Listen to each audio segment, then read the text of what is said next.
Hello and welcome to IABM TV. Today I'm delighted to be joined again by Nick Pearce, Chief Revenue Officer at Object Matrix. Nick, welcome back to IABM TV. It's great to see you again. Hey Ben, how are you doing? Yeah, very good, thanks, Nick. How are you? Not bad at all. Surviving as everyone else, I expect. Excellent. So, Nick, today the topic around this conversation is going to be about the subject of cybersecurity. So, anyone with a centralized data storage or computer resource should be concerned about cybercrime. But this has increased even more with so many people now accessing networks remotely. So talk to us about how MatrixStore can help to protect content from both internal and external threats. MatrixStore from the beginning was built with security at its core. So hardened OS, API access, built-in audits, and also the ability to make content immutable. So, the biggest threats at the moment are coming from within and outside the organization. In the past, you had the production storage was an island, or that environment was an island, and people could typically access content externally. But of course, the last 20 odd months have seen that access is needed from outside. And so opening up those silos has made them a target for cyber attack and criminals trying to access data, basically. So yeah, our product has been built upon the principles of security first since 2003. And that's also built on top of our history and our experience working in environments such as financial, health, medical, and defense in digital preservation, where immutability, authenticity of data, and also the ability to audit access to content is really important. You mentioned there, Nick, about how cybersecurity has always been a key feature of MatrixStore. Have you found in the last sort of 15 months that customers are asking a lot more about cybersecurity, and they want their sort of fears to be allayed a lot more? I'd say not actually, and purely because they've been so busy and frantic at trying to get people access to content, whether that's shipping drives or creating all sorts of remote data storage solutions that aren't particularly secure or easily managed.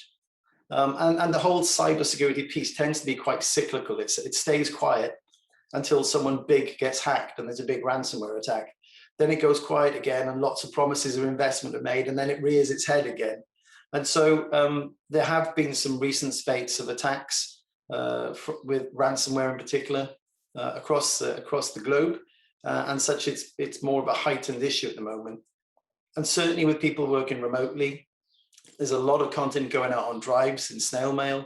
There's a lot of unsecure, unaudited access to islands of storage within the business from remote people or freelancers. And so this is where I think this nervousness to get things sorted out now is really coming to the fore. Yes, I want to touch on that. You mentioned there about high-profile attacks. So I believe that MatrixStore has been proven in a major real-world attack against a production company to have not only kept the data safe during that attack, but also to have tracked and audited that the data was safe. Can you give us a bit more information around this? Yeah, sure. Obviously can't mention the customer in question, but it was a pretty major attack. Virtually all of their storage systems were vulnerable, from laptops to servers to production storage. Our MatrixStore object storage platform was only accessible via an API tied into a media asset management solution, which meant that it wasn't physically possible for the ransomware software to attach to it or do anything to it, in effect. And even if it did, some of that content was immutable, so it couldn't be changed or amended. So yeah, we absolutely have real-world experience where our product will easily stop you being the lowest hanging fruit, because don't forget, these things are looking for interfaces or old operating systems that aren't particularly well managed to go and attack. And if they find one, they can spread out within an organization. If your operating systems are up to date and you use technologies that are API driven, there's much less of a chance of it being attacked. Not saying it's impossible, but it's not the first thing they'll go after. And so what other tips can you give our viewers, Nick, around keeping their content safe, especially at the moment with new ways of working that we've mentioned, and also more content being generated than ever before? I think you've got to have the right systems in place, and that takes investment.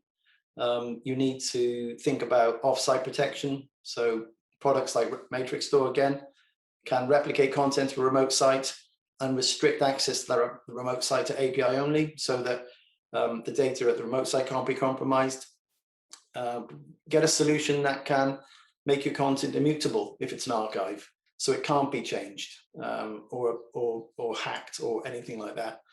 And if you do allow people access to content, ensure that you have systems that enable you to audit access. So if you, Ben, were to download content at home through an interface, it would be good for your organization to know that there's one of their assets sitting in your premises.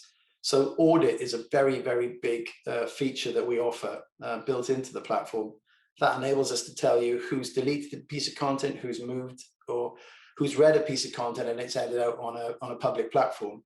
It doesn't necessarily mean that's going to stop it happening. But one of the biggest issues, as we discussed a few years ago in a WIG security conference, is that it's about people and training. So the audits can tell you who did something, and that gives you an opportunity to improve your processes in training to stop that happening again. Because you can have all the technology in the world, and it's really recommends you have those things, those technology platforms in place. But you also need to make sure you take the people along with you, and so they understand the value of the content, and that's for internal and external staff as well. Again, so finally, Nick, on your website, there's a really interesting blog called Ransomware. Could someone prevent you from going to air? And at the end of it, at the very end on the bottom, it says, normally at this point, it's common to say, don't worry, but attacks are rare and you are unlikely to be a victim of crime. They aren't rare, you will be attacked, don't be a victim. I found that quite interesting. So I just wanted to finally touch on, do you think the attacks and the people trying to get into systems has increased as a result of the current global situation? I think that, it's not just people. There's an awful lot of bots out there that are just trained to go after certain connections on the internet. And if they can get in, they can ransomware it. Now, it doesn't matter whether that's a video or a piece of financial information or a medical image.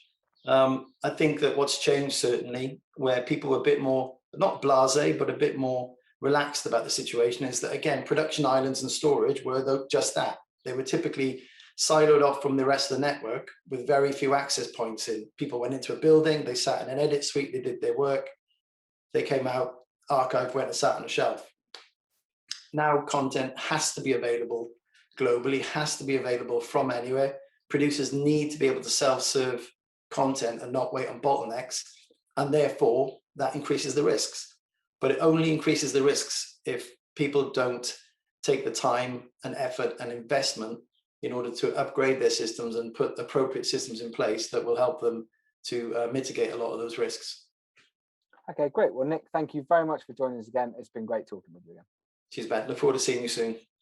You can find out more about everything we've discussed with Nick today, including the blog that I mentioned, at object-matrix.com.